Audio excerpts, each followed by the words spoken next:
You welcome your first baby, little Matthew, on January 7th, 2025. And 21 days later, Premier Doug Ford called an election.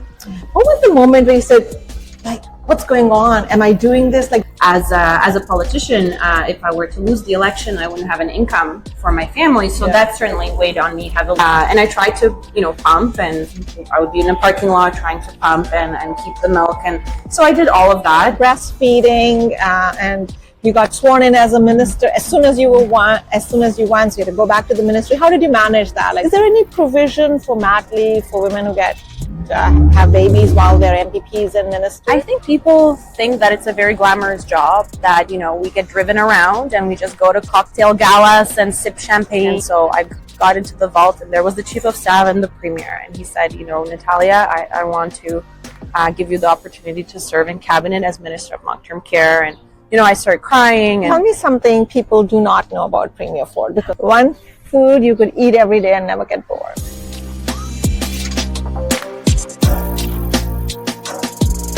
So it's so wonderful to have you here, Minister Kusendova, and what a beautiful day it is. So here's the setting, right?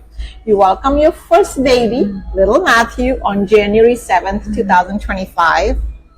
And 21 days later, Premier Doug Ford called an election. And you were boom, just like that, a brand new mother on the campaign trail.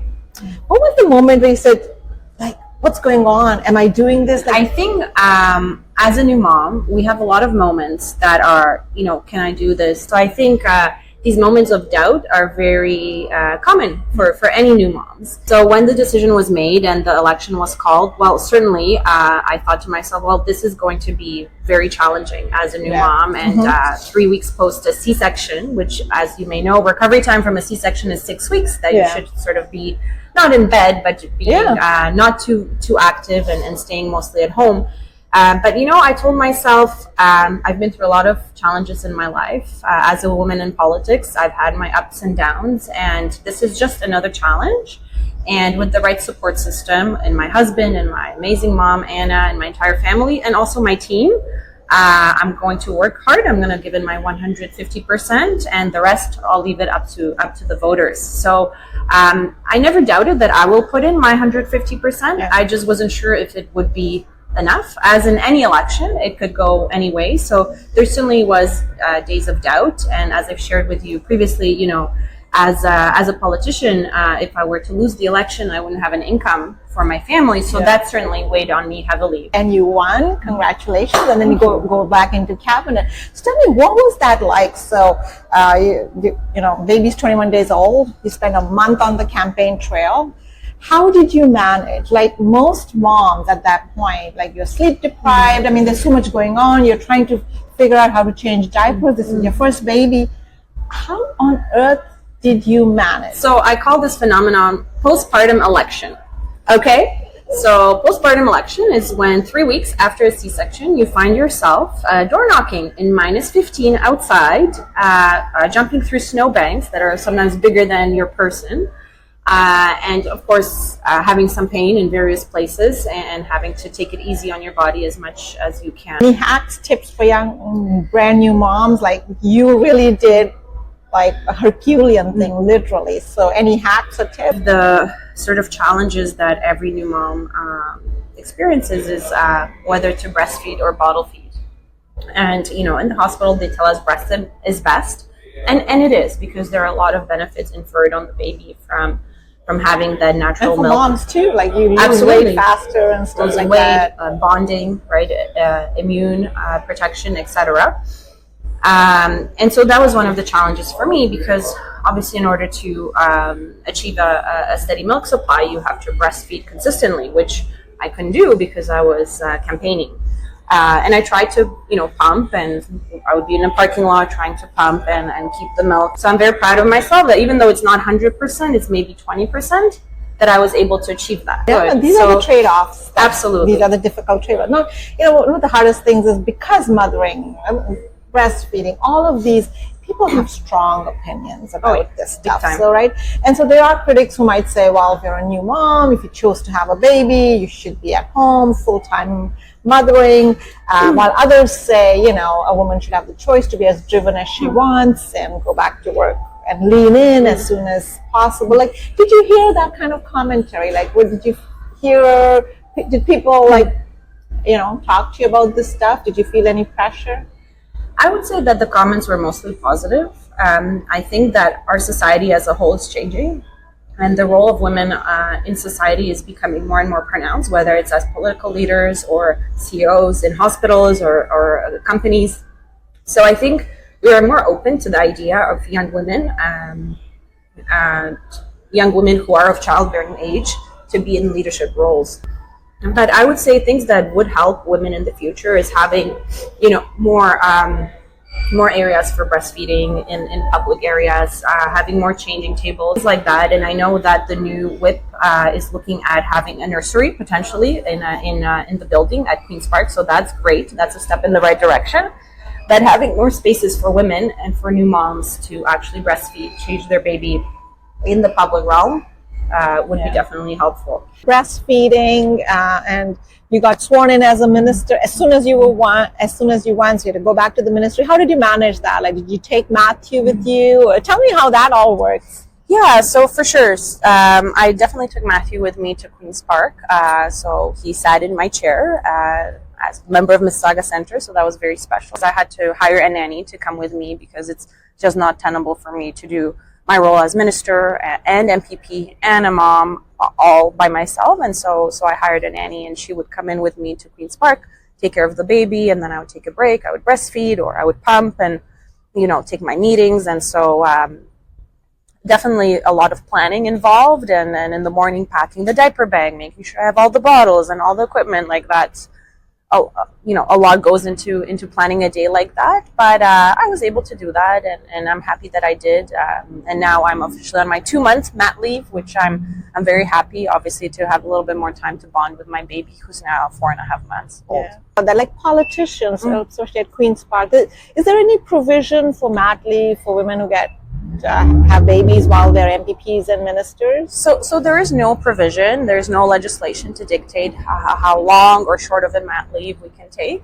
So it's really up to, our boss, which is the Premier, and the whip as well, to sort of negotiate and talk about how much time is needed. And I was very fortunate, the Premier's Chief of Staff and the Premier, they were very open to, talking about it and saying, how much time do you need? I'm sure if I asked for more than 2 months, they would probably be open to it. But because, in the Ministry of Long-Term Care, it's going to be a year in June since I've been minister, I don't want to take too much time off as well, because there's a lot of work that I still want to accomplish, a lot of policy work, stakeholder engagement, etc. And so that was a personal choice that I made, to only take 2 months rather than a prolonged mat leave. But I'm sure if I asked for more time, I would have been accommodated. Do you think it's time that politicians have some kind of, like generally now in the private sector, women are guaranteed a year of mat leave if they want. I think 6 months of it is partially paid, and the other 6 months you go on without pay, but you have that option, and then your job is guaranteed at the end. Do you think it's time for something like that? I think it's a very interesting topic of discussion. In a 4-year term, if a woman was to take a full year of mat leave, and perhaps there are 2 babies, right? How would the taxpayer or the voters who elected me to do a certain job, how would they react if they knew, okay, Natalia went for a year off? I'm not sure where that would land, but I think that's for each woman and each family to make that decision of their own.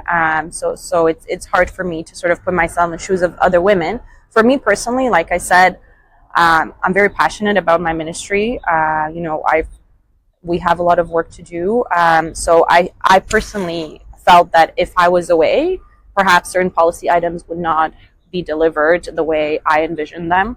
Of course, it's a teamwork with the whole ministry team, but I worked really hard to become a minister, and so there is a little bit of that fear, and I think it is fear of the mommy track, right? Exactly, and I think it's a legitimate fear, and so for those reasons, I chose only to take 2 months. You're sort of a key example of all of the choices women face. Balancing becoming a mom, with the career and the dreaded mommy track, right? Which is such a big thing in the private sector. Sure, you can take a year off. Sure, you can have 3-4 babies in 5 years and take a year off each time, but then it probably puts you on the mommy track. And those are difficult choices. But I think on the flip side, politics also gives women huge flexibility. And what I mean is, politics is probably the only profession where you could probably take 7-8 years off, be a stay-at-home mom, for example, and then run for election one day, get elected, and go on to have a really great career. Absolutely. Now, it would be very hard to do that same thing if you were working for a multinational. You're a minister, a cabinet minister, so I have to ask you this. People have all of these ideas on the outside about what it means to be a minister. So tell me one myth you want to bust that people have. I think people think that it's a very glamorous job, that, we get driven around and we just go to cocktail galas and sip champagne and it's not really like that. If you want to do a good job as a minister, you have to be available almost 24/7 to your constituents, to your stakeholders, to your team. It's a big responsibility, and at the end of the day, there is 80,000 people living in long-term care, 120,000 staff. But if any one of them make a mistake, that mistake could be relayed back to me and to my name, right? And so it is a big sort of risk you take with your personal name and your personal brand, and you just have to be ready to defend decisions. And as it's not a secret that we don't always make those decisions ourselves or in vacuum, and so sometimes we do have to take a risk for someone else's decision, especially when we are the governing party. So it's not all, getting driven around and sipping champagne. Like, yes, I'm very fortunate to get a chauffeur, but when I drive to Queen's Park for an hour and a half every day one way, I get so much work done during that time. So it is working time as well. And so I think that's the number one myth that I want to bust. And I couldn't agree with you more, because having served in cabinet myself, I think one of the things that people don't always know is it's not like you're sitting there barking orders and things just get done. It's a lot of teamwork. It's a lot of collaboration with the ministry, with the staff, right? I mean, so it's a lot of work. It really is the grind, right? And the stress. The stress and the building consensus, because I may have a great idea, but my team may push back, and I have to give them a rationale why this is the way things. This is my vision, and they may push back, and so it's almost like a negotiation. Tell me something people do not know about Premier Ford, because you are in cabinet, you get to work with him very closely. Tell me one thing that people probably don't know about Premier Ford. One thing, or two. I think so. Premier is just a very easygoing guy, and I think everyone knows that and appreciates that. You sort of get that vibe for sure. Absolutely, and he'll find something in common with everyone. I'll give you an example. When I was 8 months pregnant, we met up somewhere at an event, and he made a joke that we're having a belly growing contest, between Premier Ford and myself. So he can connect with an 8-month pregnant woman. He can literally connect with everyone. And that's a skill I've always admired in him. Behind closed doors, though, he can get strict. Maybe, we may have seen glimpses of it in the public realm, but, when people make mistakes, he's not afraid to call people out. But he gives people chances as well. So if someone admits, okay, I made a mistake, he gives people a chance and a path to improve and to be better. And so I think from a leadership perspective, he's a very, very good leader. But he can be scary too, right? So there's that very friendly, funny side of Doug Ford, but if you mess up, well, he will hold you accountable, which I think is important to have in a leader as well. Yeah. Serving in cabinet is one of the biggest privileges any Canadian can have. So tell me, what were you doing when you got that call the first time? Well, without a doubt, it is the privilege of a lifetime, right? And for me, as an immigrant, and being raised by a single mom, and we didn't always have an easy journey. When unfortunately my dad left, and so we struggled a little bit, and my mom worked really hard to make sure we have everything we need, myself and my brother. So when I got that phone call, it was the last day of the session in June of last year. And I just got a phone call from the chief of staff. And usually, the chief of staff doesn't call you if you're an MPP or a PA. So that was kind of intriguing. And he said, you know, Natalia, can you get your family to Queen's Park at 3 p.m. today? I'm like, oh, why? He's like, well, I can't tell you, but it's going to be a very good day for you and your family. So you kind of had a hint. I had a bit of a hint for sure. And so I called my husband and my mom, and they came in and you know. But you didn't know which ministry or anything. I didn't know. And I'm so nervous. But by now, you'd already gotten the call from the chief of staff. I've gotten in the morning. But still, I was very, very nervous, right? And so I got into the vault, and there was the chief of staff and the premier. And he said, you know, Natalia, I want to give you the opportunity to serve in cabinet as Minister of Long-Term Care. And, you know, I started crying. And anyway, it was just such a memorable day. But the one thing I regret is not doing a better hairdo that morning, because I didn't know that I would come back home as minister. So I had no idea. I probably would have dressed nicer. Best under $50 purchase this year? It would be something baby related for sure. Yeah, baby carrier, $59. One food you could eat every day and never get bored? Honestly, I love butter chicken. I was expecting pierogies. I know. So your favorite Polish food? My favorite Polish food, probably the cabbage rolls, because it's healthy. And of course, I know your husband is of Egyptian heritage, yes. So your favorite Egyptian food? That would be musa'a, which is a dish that you make out of eggplant. You fry the eggplant, and there's bechamel sauce, and you can make it vegetarian, or you can add minced beef in it. And my mother-in-law, Nanny, she makes it amazing musa'a. It's a very nice Egyptian dish. Well, thank you so much. My pleasure. Thank you.